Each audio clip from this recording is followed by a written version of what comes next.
Kumakalat na tong mga clips na itong si Wembanyama ay hinihingi na ang bola kontra sa much smaller na si DeMar DeRozan.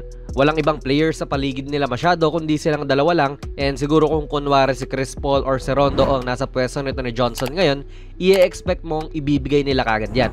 Palobong pasa at matik ilalapag na lang ni Wemby yung bola. I mean, naniniwala rin ako na kung gustong ipasa ni Johnson ng bola dyan, mapapasa niya, at naniniwala rin po ako mga idol na nakikita niya sa Wemby sa mga oras na iyan. Literal na siya ang franchise player at siya ang pinakamatangkad na player ng team mo. Imposible namang hindi mo siya mahahanap kung gusto mo siyang hanapin sa floor. Even nga rito sa pag-atake ni Johnson, may chance pa nga rin siya na i-lob pass kay Wemby yan kung gugustuhin man niya. Pero pinili pa nga rin niyang isolo to.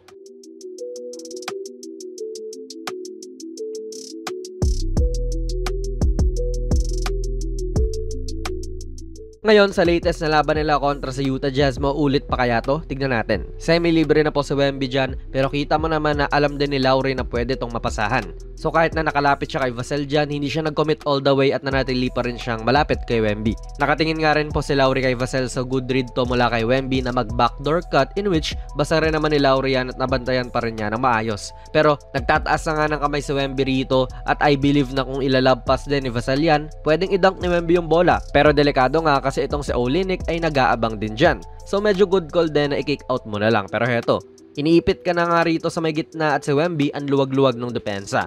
Pwede mong i-drop ang bola kay Wembanyama, sabay siya na yung bahala rito kay Markkanen na nakalayo rin naman sa kanya. Pero mas pinili ni Branham ang mas mahirap na tira.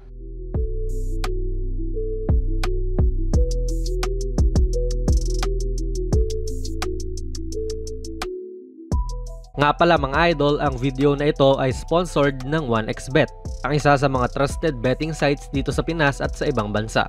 Kung gusto nyo mag-register, i-click nyo lang po ang link sa ating pinned comment sa baba at ganoon din sa ating description box. I-type nyo na rin ang ating promo code na JonasPB at maaari kang makakuha ng up to 6,000 pesos na bonus sa inyong unang deposit. Maaari kang mag-bet sa mga sporting events like NBA, UFC, Wimbledon at marami pa pong ibang sports. Siguraduhin lang syempre na maging responsable sa inyong pag-bet. Actually, may similar na nangyari ngayon tulad doon kay Keldon Johnson sa Bulls. May smaller na kumakalaban kay Wembanyama pero buti na lang at pinasa ni Sochan. So goods na? Hindi pa rin. Natapikan siya ni Sexton sa likod. Kahit na pwede naman ipalobo na lang din ni Sochan yan dito. Buti na salba pa ni Sochan yung possession. Mahaba talaga si Wemby mga idol at naniniwala ako kung every time ay ipapasa nila ang bola rito, maraming magagandang bagay ang mangyayari. Ang dali-dali tignan ng basketball. Pero may mga oras din syempre talaga na hindi pwedeng ibigay sa kanya. Hindi lang tao ni Wemby si Kessler dito na isa rin pong mahabang player, si Lowry ay andyan din na naghihintay. Syempre, perceive bilang first option ng Spurs to eh. So karapat dapat lang din yung ganyang klaseng atensyon patungo nga sa kanya. At kahit na walang stats na nagawa si Wemby dyan, dahil nga nahigop niya ang kalaban, nagresulta to sa isang open 3 kay Champagny.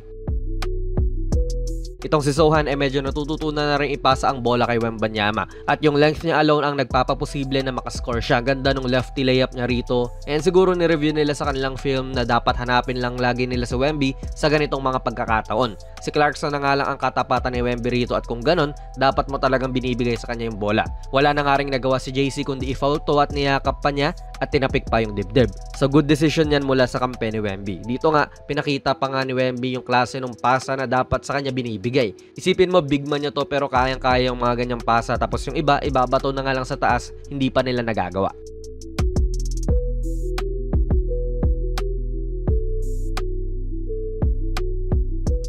This game halatang gustong impose si Coach Pop na gawing first option sa Wembanyama at nagkaroon siya ng usage rate na 34.5.